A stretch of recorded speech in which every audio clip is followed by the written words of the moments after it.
Est-ce que vous vous en rendez compte que tout le monde s'en fout du match Manchester City, Manchester United, enfin, tout le monde s'en fout du match Manchester City, Manchester United, je veux dire, plutôt que tout le monde s'en fout de Manchester United.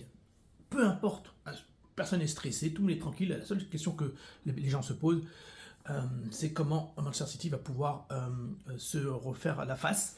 Et Manchester United est une très bonne occasion de le faire, puisque c'est un derby, c'est un théoriquement gros match. En fait, mais ce que je veux dire par là, c'est que tout le monde se pose sous l'angle de Manchester City.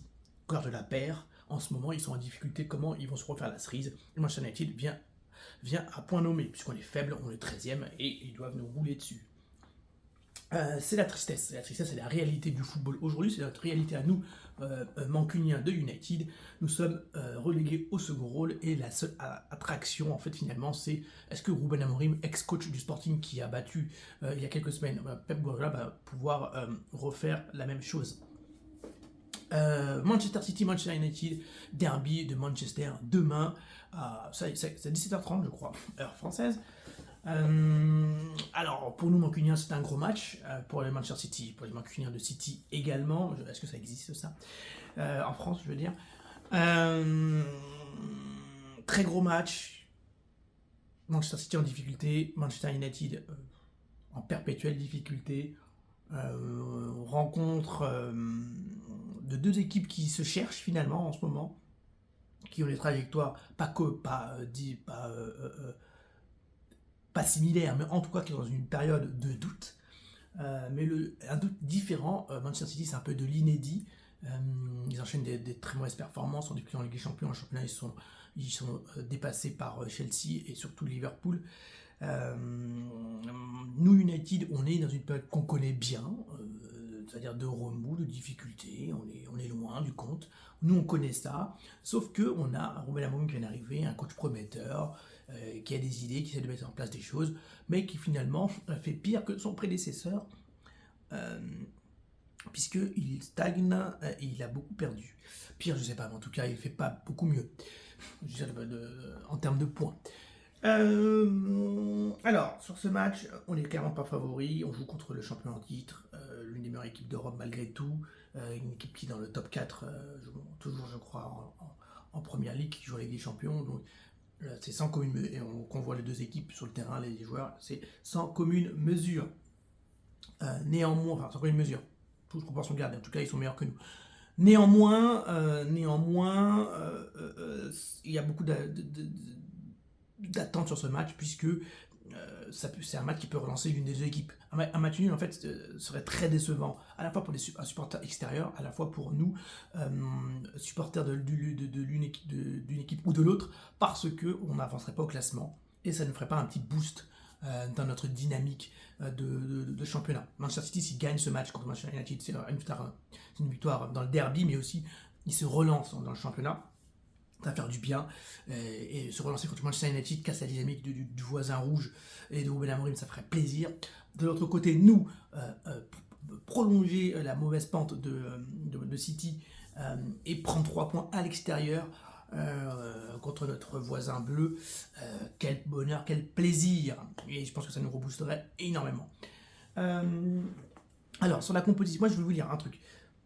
Avant de parler de la composition, la chose qui est hyper importante et qu'on a vu ces dernières semaines, et Ruben Amorim l'a répété, c'est effectivement notre incapacité. On a une capacité à pouvoir garder le ballon, etc.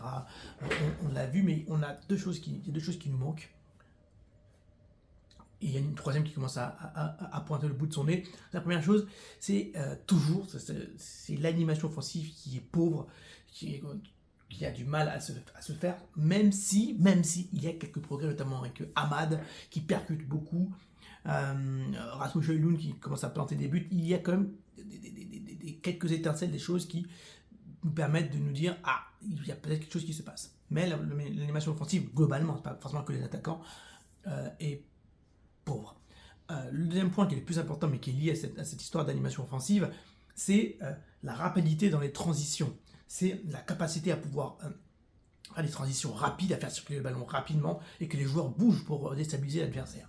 Et ça, on est très très faible. Sous Ten Hag, c'était la même chose. Donc, des fois, on arrivait à garder le ballon, mais on mettait tellement peu d'intensité, tellement peu de courses tranchantes, tellement peu de combinaisons tranchantes, que finalement ça en tournait autour du pot et il fallait, à coup, par contre, et par des choses, on va dire, inhabituelles, pas répétées, pas récurrentes, on pouvait marquer. On n'a pas un jeu offensif rapide, huilé.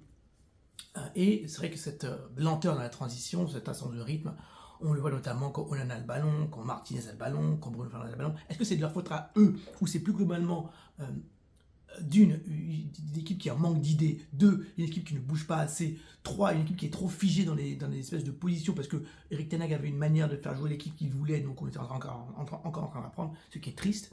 Et de deux, Ruben Amorim vient d'arriver et qui met une nouvelle structure, et la même chose, on est trop bons élèves, vous dites, moi je suis dans ma zone, je fais ceci, après il doit se passer de là. Non, tout doit être fluide, tout doit être pas pensé, digéré et être naturel. Et ça, c'est dur pour un coach qui vient d'arriver, surtout en plein milieu de saison. Il n'a pas préparé ça en pré-saison et qui n'a pas beaucoup de travail avec ses équipes. Et du coup, c'est comme tout en fait. Vous apprenez théoriquement quelque chose. C'est comme si moi je vous apprends théoriquement à jouer au tennis. Vous savez que vous devez faire un revers quand c'est là, un coup droit. Mais si vous allez réfléchir et ça va pas être fluide, alors que toi, un tennisman pour lequel c'est fluide, boum, lui il le fait instinctivement, il n'a pas besoin de penser que quand la balle va là, je fais un coup droit, je ne me place pas en revers. Même chose pour un boxeur, même chose pour un cuisinier, c'est la même chose en pâtisserie. En pâtisserie, quand vous savez faire un gâteau, vous le savez, si vous suivez la recette comme ça, point par point, vous mettez 3 heures, alors que quelqu'un qui connaît par cœur, il le fera en 1 heure, 45 minutes. C'est la même chose pour Manchester United, on est en train d'apprendre les recettes et on a très peu de naturel, puisqu'en fait, d'une, c'est nouveau, et de deux, peut-être, on a un manque de QI footballistique. La troisième chose, c'est effectivement cette... on tremble en fait, défensivement, on n'a pas d'assurance, qu'on remonte les balles. Onana fait beaucoup d'erreurs, mais aujourd'hui je ne l'incrimine pas tant que ça, même s'il nous a fait, il nous a mis dans le dur contre Nottingham Forest. Ce que je veux dire, c'est que la relance parfois est assez lente et pas fluide, et donc défensivement, des fois on est très très fébrile quand on a le ballon, ou même quand on nous attaque, défensivement il se passe, on est défaillant. C'est pas vraiment que la défense. Donc, cette intensité, cette capacité à créer des actions, à faire des courses est importante. Ceci dit, contre Manchester City,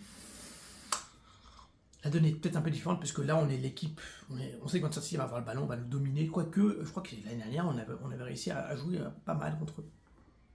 Mais il faut se positionner dans le sens où ils vont être meilleurs que nous dans ce compartiment de jeu, la maîtrise du ballon, et donc nous, on doit aller vite dans les transitions, mais ça, on sait faire en contre-attaque, et finir les actions. Et c'est là où je me dis qu'il faut une composition qui soit technique, qui soit en capacité d'aller vite, et qui a du gaz.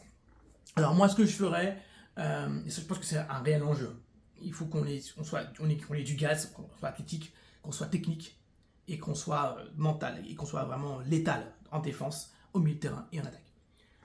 Bien entendu, je partirai avec Onana en défense, De Ligt, absolument, il faut qu'il joue De Ligt, Martinez et Mazraoui. Je pense honnêtement que je préfère,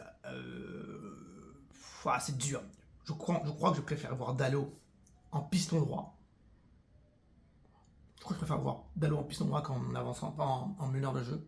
Dalot en piston droit, vous allez voir, Dalot en piston gauche, Garnacho, et au milieu, je mettrai Ugarte et Kobbie Mainoo. Ensuite, je mettrai devant l'attaquant Bruno Fernandes, Mason Mount. Ouh, est-ce que vous avez vu que je fais de l'inédit? J'ai mis Mason Mount. Mais sa rentrée m'a bien plu, il est très tonique, il fait des courses. Pourquoi pas? C'est Mason Mount, notre numéro 7, héritier de Cristiano Ronaldo. Et en attaque, Rasmus Højlund. Je ne mettrai pas de Rashford, je ne mettrai pas Anthony, mais je pense que c'est deux joueurs qui peuvent rentrer, qui peuvent apporter de la vitesse. Garnacho, dans les gros matchs, bizarrement, il est toujours présent. Il a la niaque, il a le cœur rouge, j'ai confiance. Ugarte, c'est une valeur sûre. Mainoo, techniquement incroyable, il peut garder un ballon. Il a fait un gros match en Cup l'année dernière en finale, il faut qu'il joue. Je ne mettrai pas Bruno Bruno devant la défense, comme là il le fait d'Alama ou Ben Amorim. Même si, contrairement à ce que j'entends, notamment des journalistes et d'experts anglais, j'aime bien Bruno quand il est là, même s'il n'a pas encore mentalement ce positionnement en lui, il peut devenir le Tony Kroos de Manchester United. S'il se calme un peu, En vieillissant, je pense qu'il peut rester là et pas forcément, c'est pas un bon récupérateur et il se place très mal dans les transitions de passe défensivement. Il est mauvais, il fait des fautes bêtes et il a du mal à se placer dans les lignes de passe adverses. Mais il a des bonnes relances et parfois, il a fait des erreurs contre Nottingham Forest notamment, mais je pense qu'en travaillant, il peut être là. Mais aujourd'hui, je le préfère quand même proche de l'attaquant. Proche de l'attaquant et Højlund bien entendu. Et il faut absolument que ces joueurs-là, en phase défensive, se replient et offensivement, on aille très très vite. Manchester City est en difficulté en ce moment à transformer des actions, à se montrer dangereux en attaque. Mais nous, on déteste les équipes comme ça, qui sont très techniques, qui font des redoublements de passes. Nous, on préfère jouer contre des équipes plus toniques, plus physiques. On préfère ça. Quoique, dernièrement, je trouve qu'on est quand même hybride. On commence à se transformer en équipe qui peut jouer à la fois contre des équipes très physiques, à la fois contre des équipes très rapides dans la transition, aussi dans des équipes plutôt techniques, etc. Manchester City, moi, ils me font toujours peur parce qu'ils sont au-dessus du lot. Même s'ils sont dans une mauvaise passe, Haaland ne va pas rester muet comme ça trop longtemps. Notre capacité à pouvoir être létal dans chaque compartiment du terrain, dans les arrêts d'Onana, en défense, au milieu et en attaque, va faire la différence. Ruben Amorim, je sais qu'il va faire des changements, au bon moment. Rashford, il joue pas. Casemiro peut rentrer.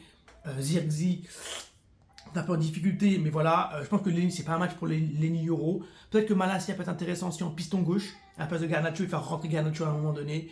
Mais Ahmad doit jouer, Mainoo doit jouer, Ugarte doit jouer, absolument, et Højlund doit jouer. Bien entendu, Mazraoui, Mount, je pense que Mount peut tirer son épingle du jeu. Être létal, c'est la condition. Je fais pas de pronostic, j'espère un gros match. Il faut qu'on tape City, mais je